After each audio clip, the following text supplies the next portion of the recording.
Today's tech news moves fast, but understanding it shouldn't be hard. That's why Snarful Solutions Group brings you Connecting the Dots, where we break down what's happening in tech and why it matters to you. Now, let's dive in with your hosts. Good morning, everyone, and welcome to Connecting the Dots. I'm Alex. And I'm Morgan. And we're coming to you live from the Snarful Solutions Group studios, right here in Sacramento, California. It is Thursday, February 26th, 2026. And I have to say, getting into the studio today was a bit of an adventure. Oh, man. Adventure is a polite word for it. It is absolute soup out there right now. It really is. If you are local to the Sacramento area, you know exactly what we're dealing with. We've got this dense fog advisory in effect until, I think, 10:00 a.m. Yeah, 10:00 a.m. Driving in, I could see maybe a car length past my hood. Just totally thick. So please take it slow if you're on the roads this morning. Definitely. Keep those headlights on. But, you know, looking at the national weather map, we are actually in a really weird little microclimate bubble today. Oh, yeah. What's going on everywhere else? Well, the rest of the country is just seeing some wild extremes right now. Up in the high plains, they are dealing with some really serious fire weather concerns. In February. Yeah, I know. It's incredibly dry and super breezy out there, which is just a bad combination. But then you look down at the south, the southwest, and even just south of us in Southern California. Let me guess, early summer. Exactly. Record warmth is just spreading everywhere down there. Wow. It feels like winter just completely skipped town for the lower half of the country. And then for anyone listening over on the East Coast, just a heads up, there is a really fast-moving system heading off the mid-Atlantic by this evening. So basically, grab a windbreaker, some sunscreen, and maybe a fog light, depending on your zip code. Pretty much.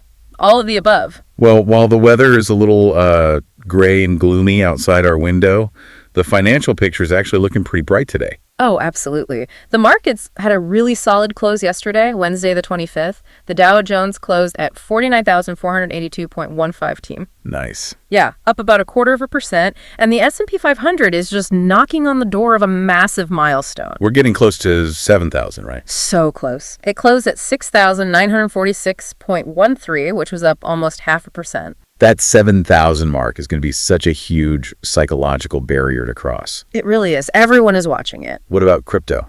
What's Bitcoin doing?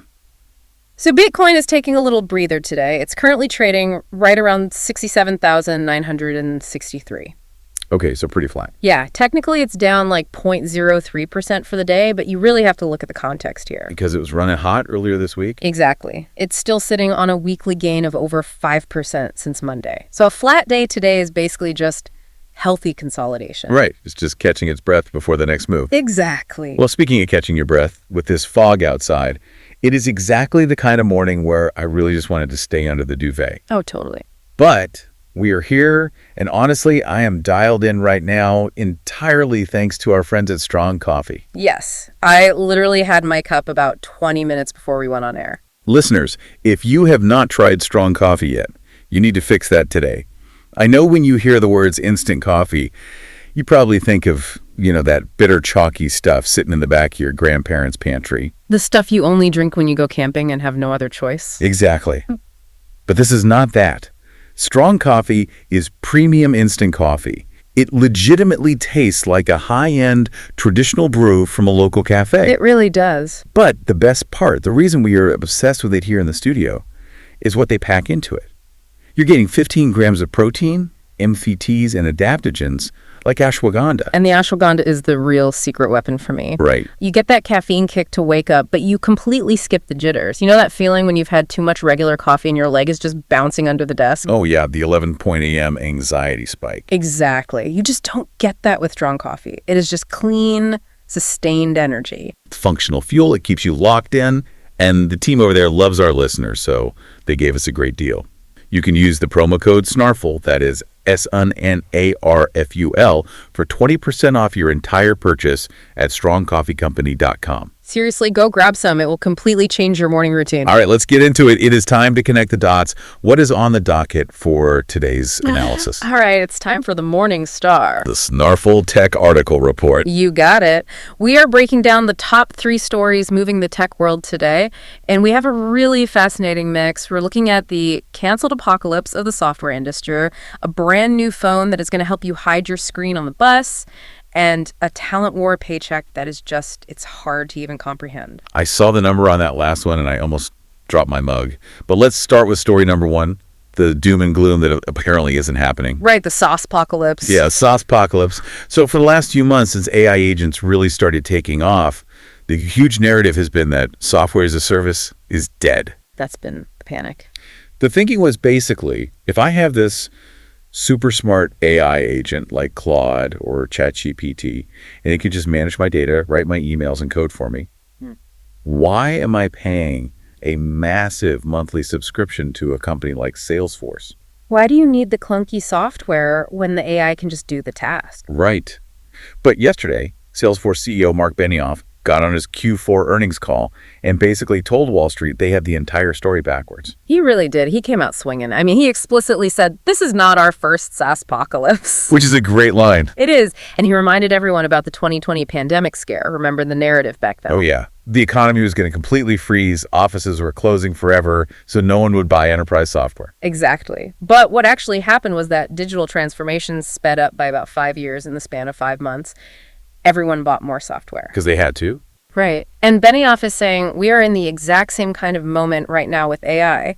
But the detail he dropped that I think totally flips this whole narrative on its head is about Anthropic. Right, Anthropic, the company behind Claude. They are the ones building the AI that's supposedly going to kill Salesforce. Exactly. But Benioff revealed on the call that Anthropic is actually one of their biggest customers.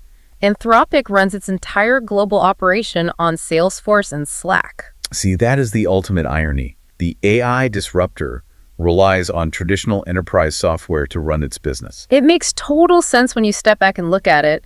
AI agents are incredibly smart, but they don't operate in a vacuum. They need a structure. They need access to organized customer data. They need established workflows. They need a playground to play in. Yes, exactly. They need the software to function.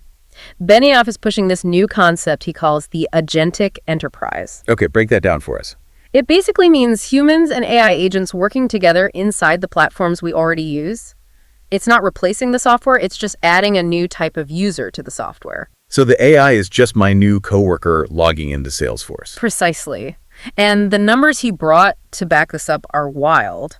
Salesforce has this new platform called Agentforce, which lets companies build and manage these AI agents. And how is that doing? Well, the annual recurring revenue for Agentforce just doubled year over year. It hit $800 million. Wow. And Salesforce's total revenue for the fiscal year came in at $41.5 billion. Yeah, that does not sound like an industry going through an apocalypse. Not at all. And look, it wouldn't be a tech earnings call without a little bit of CEO drama. Oh, the shade he threw was incredible. He really went after the competition. He brought up ServiceNow, which is a massive rival in the IT space, and he talked about customers leaving ServiceNow to come to Salesforce. And he said they were escaping purgatory. Escaping purgatory. He literally used those words. Just ruthless. And he took a huge swipe at Microsoft Teams, too. He was hyping up their Slack bot agent, saying it's superior because it can search across everything. Google, Teams, Salesforce, while Microsoft just tries to wall you into their own ecosystem. He said something like, it's hard for some agents to do that search,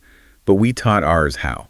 Which is just a direct shot at Microsoft's AI. So, cut through the CEO posturing for a second. Why does this matter to the listener right now? If you're a sales manager or working in HR, what is the takeaway?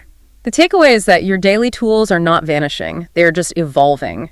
You are still going to be logging into Slack or Salesforce, but instead of you manually clicking through 15 different tabs to update a client's status, you'll just tell an agent to do it for you inside that software. You essentially get promoted to managing the AI. Exactly. I think a lot of people will be very happy to hear that. All right, let's pivot from enterprise software to something we interact with literally all day long. Hardware, specifically our phones. Yes. Samsung just wrapped up their Unpacked event in San Francisco, and we finally have the Galaxy S26 Ultra. And what's wild is that for the first time in maybe a decade, the biggest talking point isn't the camera megapixels or some crazy zoom lens. No, it is all about the display. But before we get to the cool tech, let's talk price and form factor. Lay it on me. It starts at $12,299. Ouch. Okay. Premium tier. definitely premium. But physically, it's very impressive. It's thinner now, down to 7.9 millimeters, and it weighs 214 grams. How does that stack up against Apple? That actually makes it thinner and lighter than the iPhone 17 Pro Max. So if you hate bulky phones dragging your pockets down, Samsung is definitely winning that battle right now. That's a big deal. But, okay, the feature everyone is talking about is this new privacy display. Now, we've had privacy screen protectors for years. You know those thick plastic things you stick on your phone? The ones that make your screen look permanently dim and feel kind of gritty. Exactly. I absolutely hate those. They completely ruin the look of a beautiful OLED screen. Not to mention trying to get the air bubbles out when you put them on. Well, you don't need them anymore. Samsung has built privacy functionality directly into the hardware of the S26 Ultra's display panel. So it's not just a software trick where it dims the brightness. No, it's actual hardware engineering. They are using a specialized mix of wide and narrow pixels. So when you toggle this privacy feature on, the screen literally stops emitting light in every direction. It only transmits light at a strict 90-degree angle directly straight into your eyes. So if I'm sitting next to you on a plane or at a cafe, and I try to glance over at your phone, you won't see anything. The screen just looks black, or at least incredibly dark from any side angle. that is massive for commuters. Or really anyone who opens a banking app or a confidential work email in public. And the really smart part is the contextual software running it. You don't have to leave the privacy mode on 24/7. You can set it to trigger automatically. Like only for certain apps. Exactly. You can set it so the privacy display only kicks on when you open WhatsApp or only when a password field pops up on the screen. See, that is brilliant. I get my privacy when I need it, but when I want to show a friend a YouTube video, I still have a bright, beautiful display. It completely solves a real-world problem. Now, we also have to touch on the AI in this phone because it's powered by the new Snapdragon 8 Elite Gen 5 chip. A very beefy processor. Very. But what's interesting is Samsung's approach to the AI agent itself.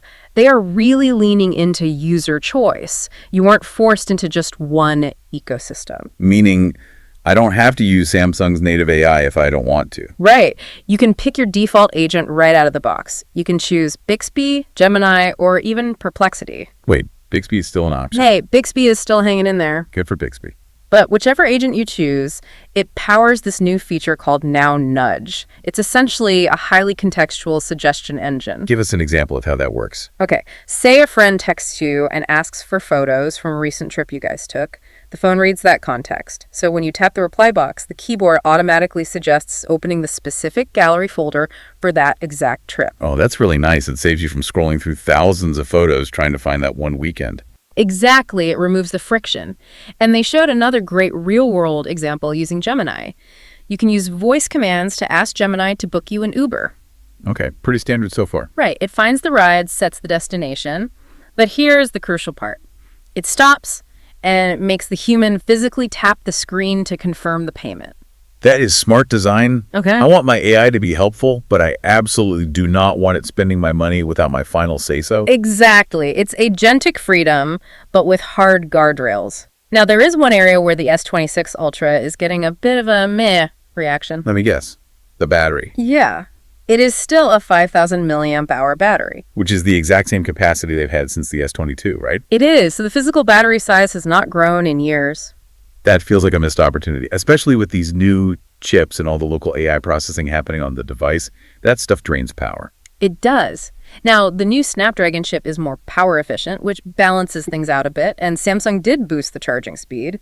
You can get a 75% charge in just 30 minutes. So their philosophy is basically, we won't make the battery bigger, we'll just make you wait less time at the outlet. Pretty much. It's a trade-off. But honestly, that built-in privacy display is such a unique hardware feature. I think it's going to drive a lot of upgrades regardless of the battery size. I agree. All right, let's jump to our final story, and this is the one with the numbers that just made my head spin. We're talking about the sheer intensity of the AI talent war right now. This is wild. This is the story of the $200 million man, or more accurately, the man who walked away from a $200 million package. Okay, set the scene for us. Who is this guy? His name is Ruming Pang. He's a top-tier AI researcher, and OpenAI just aggressively poached him away from Meta. No, he is not a household name. He's not Sam Altman or Mark Zuckerberg. Why is he commanding this kind of leverage? So Pang is an infrastructure specialist. At Meta, he was overseeing the AI infrastructure for their superintelligence labs. So he's not the guy writing the actual AI model. No, he builds the physical and network systems that allow those massive AI models to actually run and train. He's the plumbing guy. Okay. And how long was he doing this at Meta? 7 months. 7 months, yep. He had just joined Meta after leaving Apple, and when Meta lured him away from Apple, they reportedly gave him a total compensation package worth over $200 million across several years. $200 million. Yeah. That is literally professional athlete money. Yeah. That's top-tier NFL quarterback money for an engineer. I know, and he just walked away from it. Now, we don't know the exact dollar amount OpenAI offered him to jump ship, but you have to assume they made it incredibly lucrative for him to leave a $200 million deal after just 7 months. Think about the volatility there. If you're Meta, you just paid an absolute fortune to secure this guy, you're probably building your entire hardware roadmap around his expertise, and less than a year later, he leaves for your biggest rival. It really highlights the pure desperation happening in Silicon Valley right now. Usually when we talk about AI talent, we focus on the rock star researchers, the people designing the neural networks. But Peng is infrastructure. Right. It's like, if AI is a Formula One Ferrari, the researchers are designing the engine, but Peng is the guy building the racetrack. That is the perfect analogy. And right now, the racetrack is the biggest bottleneck in the industry. These companies are buying tens of billions of dollars worth of AI chips.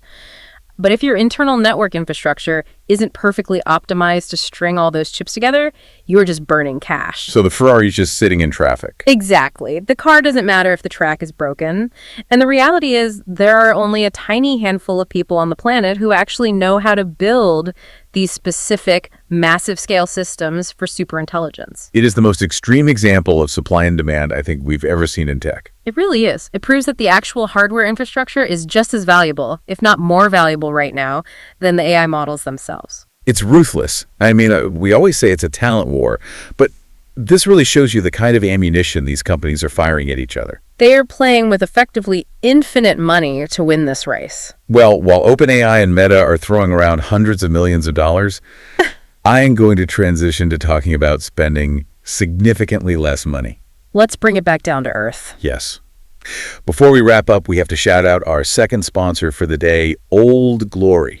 Absolutely. If you have a techie friend with a birthday coming up, or honestly, if you just love music and sports, Old Glory is the spot. They are an iconic online store for fan merch. I was actually browsing their site last night, and their inventory is just massive. It really is. It's the kind of officially licensed gear that is actually pretty hard to find anywhere else. Band tees, sports hoodies, you name it. Whether you are looking for classic rock merchandise, hip-hop apparel, or you need a new jersey for the game this weekend, they have got you covered. It makes gift shopping incredibly easy. And of course, because you listen to us, you get a discount. You can get 15% off your entire purchase at oldglory.com. All you have to do is use our promo code, which is SNARFL. That is oldglory.com, promo code SNARFL for 15% off.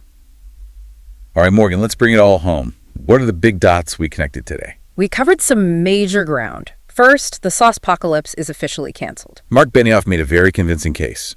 AI agents are not going to replace enterprise software. Right. If Anthropic relies on Salesforce to run its business, it proves that humans and AI agents are just going to be coworkers using the same digital office space. Then we looked at the new Samsung Galaxy S26 Ultra. A massive win for personal privacy. That hardware-level privacy display is going to be a lifesaver for anyone using their phone in public. Plus, giving users the choice of their AI agent is a great move, even if we're all a little disappointed that the battery capacity is stuck in 2022. And finally, we saw the price of top-tier AI talent has officially hit the stratosphere. OpenAI poaching Rooming Peng from Meta is huge. It proves that infrastructure engineers are the real MVPs right now. When guys are walking away from $200 million packages after 7 months, you know the stakes couldn't be higher. It is a wild, wild industry. Honestly, I'm just glad our job is to sit here and analyze it and not to build the actual infrastructure for superintelligence. I don't think I could handle that kind of pressure, even for $200 million. I don't know, Alex. For $200 million, I think I could learn to manage some server racks pretty quickly. That is a fair point. I would certainly give it my best shot. Well, that is going to do it for our analysis today. We hope this helps you make sense of the noise out there. Thanks for tuning in, everyone. Drive safe in that fog, and we will catch you back here tomorrow. We're here to help at Snarful, so reach out on our website if you have any more questions. That's that's a wrap on today's top stories. Remember, tech doesn't have to be complicated, and we're here to help connect the dots. If you've got questions or want to learn more, visit us at snarful.com. Thanks for listening, and we'll catch you next time.